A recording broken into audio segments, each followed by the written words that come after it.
caso dos idosos assassinados pelas mãos do próprio sobrinho. Você está vendo aqui, ó, a Joana Helena Simões, 82 anos, a dona Joana, e também o seu José Geraldo Simões, 78 anos. O corpo dos dois, os corpos serão enterrados hoje, 3 da tarde, no cemitério municipal de Cajuru.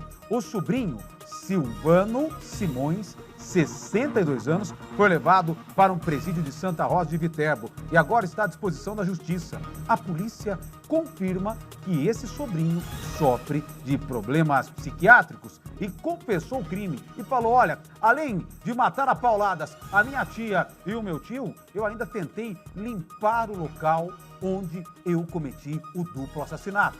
Veja. José Silvano Simões, de 61 anos, está preso em Santa Rosa de Viterbo.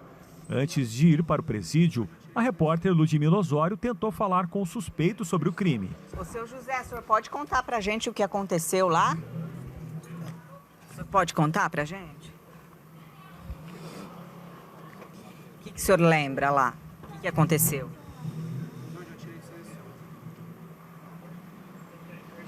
O senhor está preso por quê? O senhor matou seus tios? Por que o senhor fez isso? O senhor não quer contar o que aconteceu lá? O senhor não lembra? Não. O senhor estava na casa e o senhor fez um punhal lá com um pedaço de madeira para atingir sua tia e seu tio? Sim, sim. Por que o senhor fez isso? Para que aquela, porque muita coisa sobre mim, mas... Ele foi preso em flagrante, suspeito de ter matado os tios Joana Helena Simões, de 82 anos, e José Geraldo Simões, de 78 anos. Eles teriam sido mortos dentro da casa, em uma travessa da rua Rio de Janeiro, nos Campos Elíseos, em Ribeirão Preto. De acordo com as informações, o próprio autor disse que realizou as agressões aí com 2 pedaços de madeira, que aparentemente foram... ele manuseou eles para que ficasse mais pontiagudo e realmente tem várias lesões na cabeça dos dois idosos, né? É um casal de idoso, mas não é marido e mulher, são irmãos. A gente viu os 2 corpos no chão com muito sangue e com essas lesões na cabeça. Pode ser que realmente tenham sido feitas por esse instrumento de madeira que ele falou. Segundo o boletim de ocorrência, na manhã de terça-feira, um vizinho foi acionado por José Silvano para ligar para uma irmã em Franca, pois não conseguia desbloquear o celular. Os tios estariam passando mal. A testemunha resolveu ir até a residência e encontrou os idosos caídos na cozinha sem vida e muito sangue espalhado no chão. O crime teria acontecido ainda na tarde de segunda-feira. O sobrinho teria deixado o local e só retornou para limpar a casa. A filha de criação do casal de irmãos mortos tenta entender o que aconteceu. Assustada, ela não quis ser identificada. Eu conversei com ele, era 1h da tarde, que a gente foi em Jardinópolis, né, que meu menino é autista, então a gente foi buscar o medicamento dele. E aí depois eu cheguei às 4 horas, foi a última vez que eu vi ele. E aí eu tentei falar com ele agora de manhã, não consegui. Aí eu pensei, ele deve estar sem internet. E aí eu tava no hospital também, o pessoal me ligando, eu não sabia o que tinha acontecido. Aí quando cheguei aqui, me deparei com isso aí. Segundo a mulher, de 29 anos, o sobrinho que teria assassinado os idosos estava sendo cuidado por eles. Ele sofreu um acidente e ninguém queria ficar com ele. Aí meu tio e minha tia falou, então a gente cuida, só que vocês ajudam com o médico e tal. E ficou assim. Ele tinha problema psicológico? Tinha, tomava medicamento. Existe a suspeita que o homem preso tenha apresentado um surto psiquiátrico. A gente apurou, inclusive encontramos algumas medicações de tarja preta, né, no interior da residência. Muito provável que seja algum problema psicológico mesmo. A perícia esteve na casa, apreendeu a arma usada no crime e a carteira de habilitação da vítima José Geraldo, que estava com marcas de sangue. O caso será investigado pela Polícia Civil como duplo homicídio mediante traição e emboscada, que dificultou a defesa das vítimas. Perdi um pai, né? Que ele que me criou, desde pequeno. Não sei nem como que eu vou falar pro meu filho, porque chamava ele de vô, então vai ser bem complicado. Bem difícil fazer o quê, né? Olha, eu quero de novo aquele trecho, por favor, da Ludmila tentando conversar com esse homem, né, o José Silvano. Na hora que a Ludmila questiona várias vezes, e você vê que ele fica meio com o olhar perdido. E aí eu vou deixar a critério seu, você que está em casa vendo o Valentim, o Balanço Geral, em tentar entender ou não, né? Eu acho que valeria até, chefa, a gente levantar essa polêmica também com o pessoal de casa.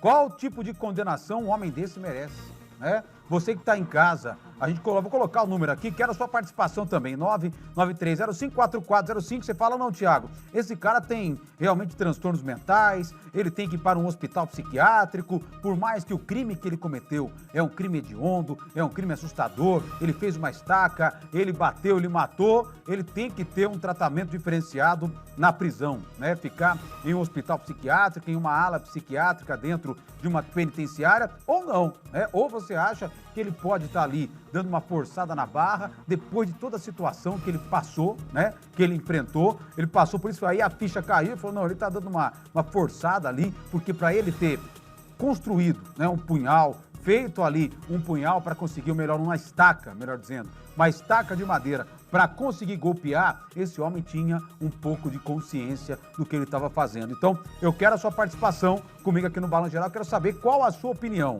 Se você fosse o juiz, é uma prisão psiquiátrica, um tratamento diferenciado ou não uma prisão comum para esse homem? Eu quero saber já já. Eu tenho já a entrevista dele mais uma vez, então eu quero que você acompanhe comigo e eu quero a sua opinião aqui no Balanço Geral para você achar que isso que ele está fazendo, ele está forçando muito a barra, ele não é tão assim, não tem tantos transtornos quanto aparenta na reportagem, ou se você acha que realmente esse homem é desse jeito. Veja.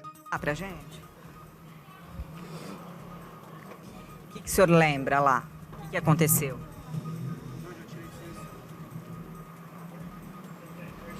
O senhor está preso por quê? O senhor matou seus tios? Por que o senhor fez isso? O senhor não quer contar o que aconteceu lá? O senhor não lembra? Não. O senhor estava na casa e o senhor fez um punhal lá com um pedaço de madeira para atingir sua tia e o seu tio? Sim. Por que o senhor fez isso? Para que aquela, porque muita coisa sobre mim, mas... Ele foi preso. Olha, dá a impressão que ele fala um momento de fraqueza, muita coisa em cima de mim, uma coisa assim, né? Mas o Gustavo Batista está comigo agora ao vivo, Gustavo, e eu vou passar, inclusive, essa questão pro pessoal de casa também, participar aqui do Balanço Geral, porque é difícil a gente conseguir, né? Cada um tem sua conclusão, a gente respeita, né? Mas é difícil tentar entender se realmente esse homem tem todo esse grau de transtorno mental, ou se depois da prisão ele tentou ainda, né, falar, olha, não consigo falar, não quero falar, enfim, né? Vou aí para tentar uma prisão em uma ala psiquiátrica ou até em um hospital psiquiátrico, Gustavo.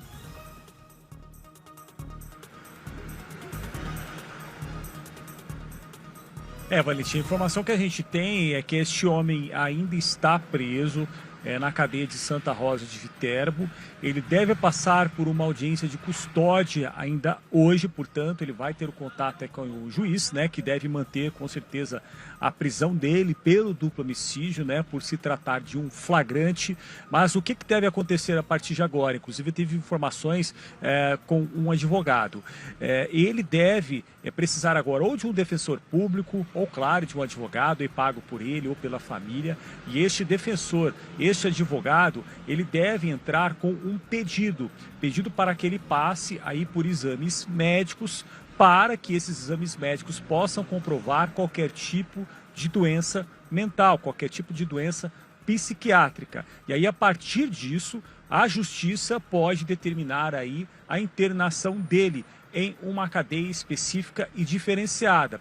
Se a gente for lembrar o que aconteceu com aquele homem, né, de um prédio lá, que foi preso em flagrante também no edifício aqui na cidade de Ribeirão Preto, é um caso bem semelhante. Ele foi preso em flagrante diante de todas as ameaças que ele fez. Naquele caso, claro, não chegou a ser um homicídio, mas ele foi preso depois, após a justiça aceitar o pedido. E aí depois o advogado dele, de pronto, logo depois que ele foi preso, já entrou com esse pedido para ele passar por um exame.